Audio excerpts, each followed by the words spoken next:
don't need no education.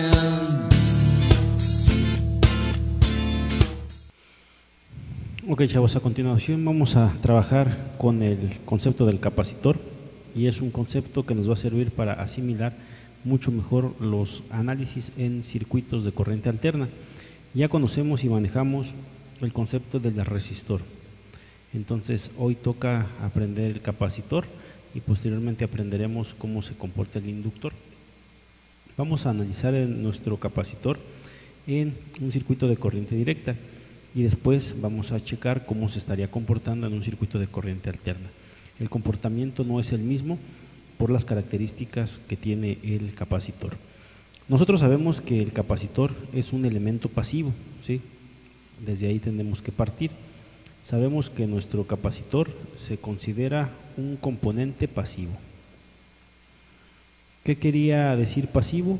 Pasivo nosotros en circuitos lo definimos que no es capaz de él mismo producir por sí solo una energía, un voltaje o una corriente.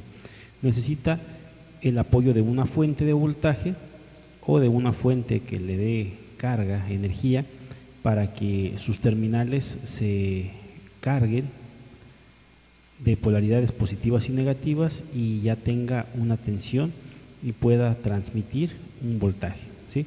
Ahora, estos componentes en la corriente directa, lo que sucede es que trabajan como si fueran un circuito abierto. Esto de un circuito abierto es un concepto que tenemos nosotros que comprender del por qué se considera dentro de la corriente directa un circuito abierto. Nosotros sabemos que el capacitor, cuando está en un circuito conectado a una fuente de corriente directa, va a compartir cargas positivas y negativas con la fuente hasta que llegue a tomar el valor que tiene la fuente, ¿sí? Nosotros sabemos que cualquier circuito que nosotros midamos en paralelo, por consecuencia va a tener el mismo voltaje. Entonces, si yo busco en un multímetro conectarlo en estos nodos que se llaman A y B y mido el voltaje del capacitor, ese voltaje del capacitor en este momento no logra ser igual. Sería un error ponerle que es igual al voltaje Vx, porque obviamente no alcanza a plenitud lo que viene siendo la carga de la fuente, pero sí se puede decir que es muy aproximado al voltaje X, ¿sí? Estamos hablando de una carga de aproximadamente más arriba del 90% en similitud. Entonces, ¿qué pasa con el capacitor cuando se está cargando? Bueno, el capacitor cuando se está cargando comparte cargas positivas y negativas con la fuente. Esto sucede en un instante de tiempo muy rápido, ¿sale? Hay que entender esa parte.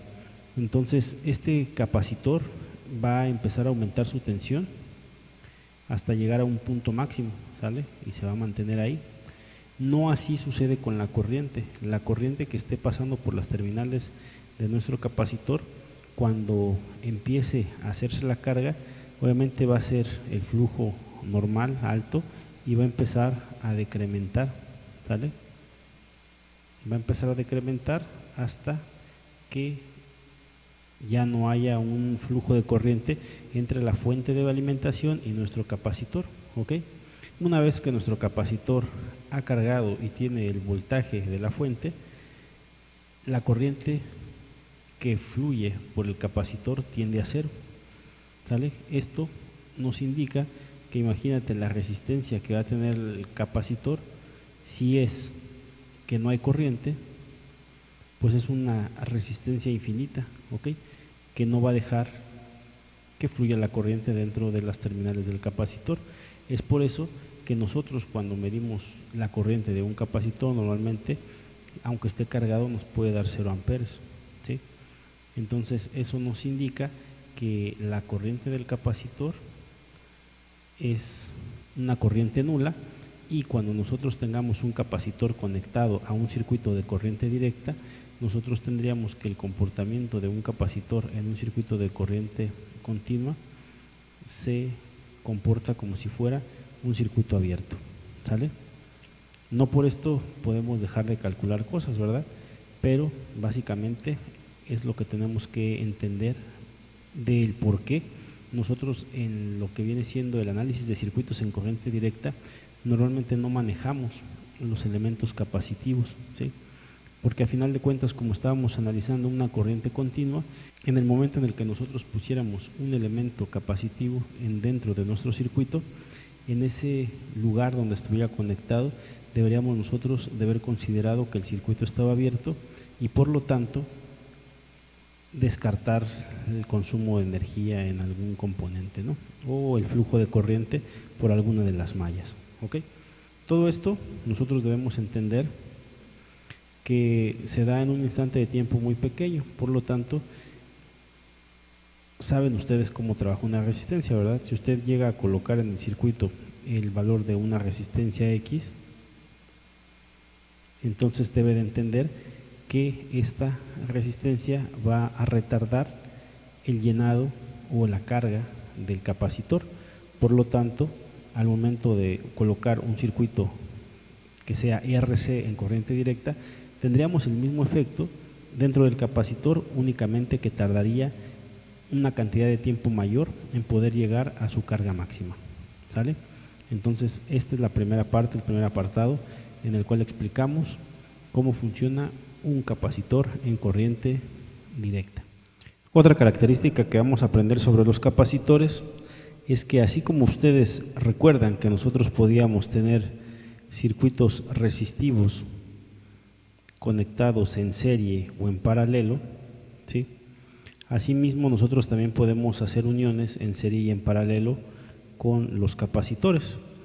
Recordar así de volada que una resistencia en serie, cuando teníamos una resistencia en serie, nosotros sacábamos una sumatoria para poder entender o para poder compactar una de las mallas, R1 más R2 más R3, ¿sí?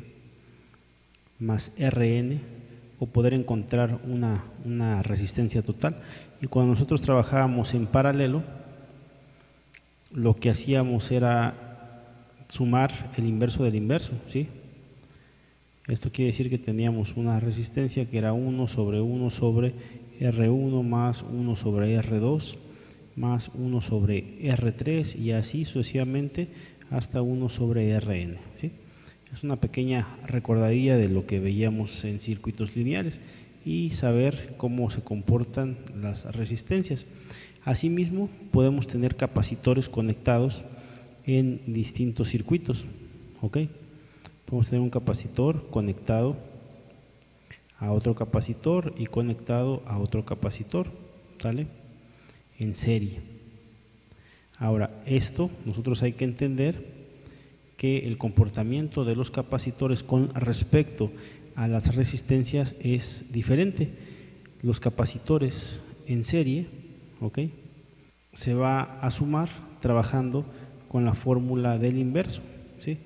O sea, al contrario de lo que hacíamos con las resistencias. Supongas que ahí tenemos C1, C2 y nuestro capacitor número 3.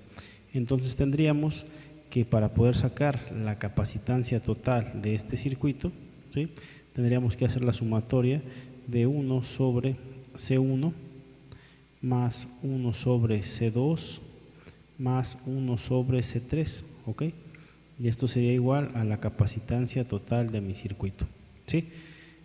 Es nada más entender que es la operación contraria que lo que hacíamos con la resistencia. Con una resistencia nosotros, al momento de hacer la sumatoria en serie, lo hacíamos directamente, R1 más R2 más R3. En un capacitor no. En un capacitor, cuando se encuentran conectados en serie, se debe hacer sumando los inversos de cada capacitor y luego a ese resultado le sacaríamos el inverso, ¿ok? Y obtendríamos nuestra capacitancia total. Ahora, esto es el capacitor en serie. El capacitor en paralelo, pues sería lo contrario de lo que hacemos nosotros en la resistencia. Igualmente, un capacitor en paralelo con otro capacitor en paralelo y con otro capacitor en paralelo. Para seguir con el ejemplo, tendríamos igualmente nuestro C1, nuestro C2 y nuestro C3, C1, C2 y C3, pero ahora en paralelo. se va a encontrar una capacitancia total del circuito haciendo la sumatoria directa de cada uno de los capacitores, el valor de C1 más el valor de C2 más el valor de C3 va a ser igual al valor de nuestra capacitancia total. ¿Ok?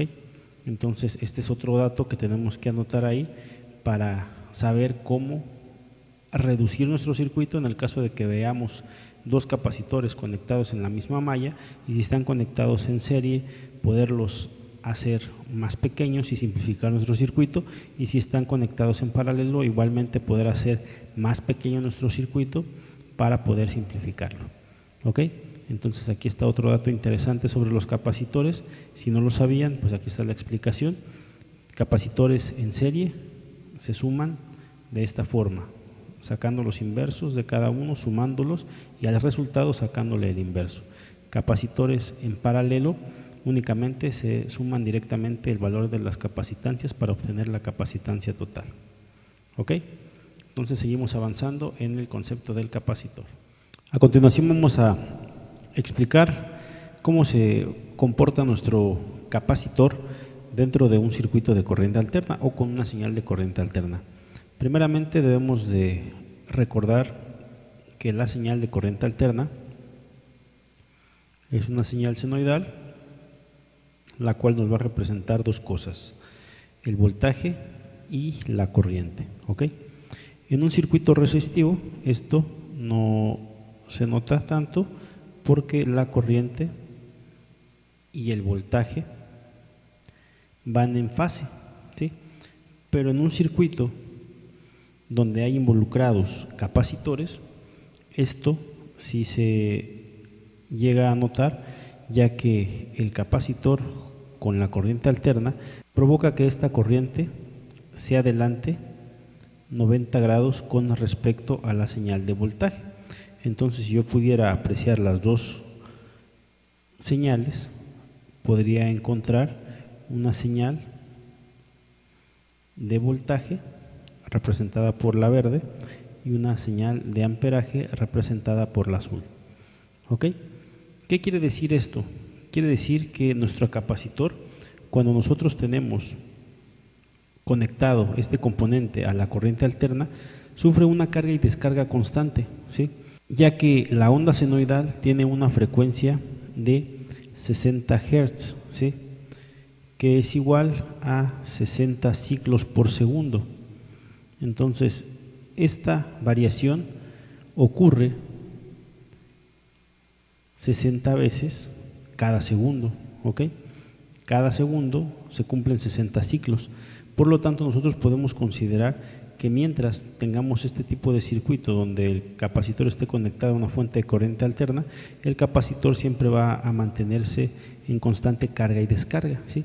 Por lo tanto, va a haber una corriente que esté fluyendo en un sentido y cuando se dé el otro medio ciclo de la onda, la corriente fluirá en un sentido contrario. Así es como estaría comportándose nuestro capacitor en la corriente alterna. Ahora, hay que comprender que esto sucede de la siguiente manera. Nosotros tendríamos, déjenme mover esto para acá arriba, nosotros tendríamos que analizar en este caso que nuestro capacitor empezaría a trabajar en un momento en el que la señal de la corriente eléctrica estaría en un punto máximo y el voltaje estaría en un punto inicial, ¿sí? Aquí lo podemos apreciar. Si yo me pongo aquí en mi origen, que es el punto 0,0, voy a fijarme que la señal que está de color azul, ¿sí?, parte en el punto máximo, y en ese punto máximo es donde inicia mi corriente, ¿sí?, hacia cero, obviamente, ¿sí? Y el voltaje no, el voltaje inicia en un punto cero y se va hacia un punto máximo, ¿ok? Entonces aquí a lo mejor podríamos nosotros pensar que vamos en contra de la ley de Ohm, pero hay que recordar que estamos trabajando con un capacitor, ¿ok? Porque esto que nosotros estamos aquí ejemplificando y diciendo puede chocar con los conceptos que vimos el semestre pasado, que hablábamos de que la corriente es directamente proporcional al voltaje e inversamente proporcional a la resistencia del circuito, pero nuevamente les repito, estamos hablando de un capacitor, ¿ok? Entonces, en el otro medio ciclo, ¿qué sucede con el capacitor? Bueno, la señal, ¿sí? La señal de lo que viene siendo el voltaje que se encontraba en el punto máximo, ahora lo que va a hacer es caer, ¿sí? Y obviamente la señal de la corriente pues no puede caer más, ¿no? Entonces lo que se ejemplifica pues es que obviamente se vuelve más negativa y se pone de la siguiente manera, ¿ok? Entonces así es como estaría funcionando gráficamente lo que viene siendo nuestro capacitor, ¿sale? Hay que considerar que la corriente, ¿sí? Eso anótenlo por ahí por favor para que les quede, la corriente se adelanta 90 grados con respecto al voltaje. Entonces anótenlo ahí para que les quede como una nota importante del comportamiento del capacitor en corriente alterna, ¿ok? Traten de conservar las gráficas y seguimos avanzando. De todo esto hay que entender que en cualquier instante de tiempo en el cual yo mida la corriente que esté fluyendo en el circuito que tenemos aquí representado, vamos a obtener una medición, ¿sí? Y no quiere decir que haya exactamente siempre un flujo constante de corriente, sino que hay un constante intercambio de electrones tanto para la fuente como para el capacitor, como del capacitor para la fuente. Eso provoca que siempre haya un amperaje dentro del circuito del capacitor. Si nosotros entendemos ya cómo funcionó el capacitor, estamos nosotros entendiendo que el capacitor lo que hace es adelantar mi corriente, opone cierta resistencia a lo que viene siendo la energía que produce mi fuente. A esa oposición, a esa energía, a esa corriente, a ese voltaje, nosotros en la electricidad lo conocemos como reactancia capacitiva, y la reactancia capacitiva es igual a 1 sobre lo que viene siendo omega por la capacitancia, en donde omega es 2 veces el valor de pi por la frecuencia, ¿sí? ¿Por qué 2 veces pi? Pues obviamente nosotros sabemos que en una onda senoidal la primera sección o el primer ciclo de la onda corresponde a pi, ¿sí? Entonces un ciclo completo sería igual a 2pi, ¿ok? El valor de la frecuencia para una señal de corriente alterna, pues en este caso estándar, pues debería de ser igual a 60 Hz, ¿ok?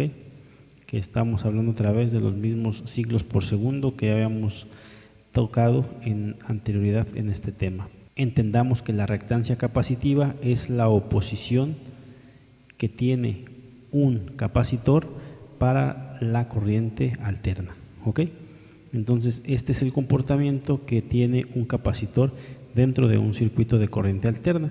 A continuación empezaremos a ver las fórmulas y el análisis pertinente que se le debe de dar a los circuitos en donde aparezcan los capacitores.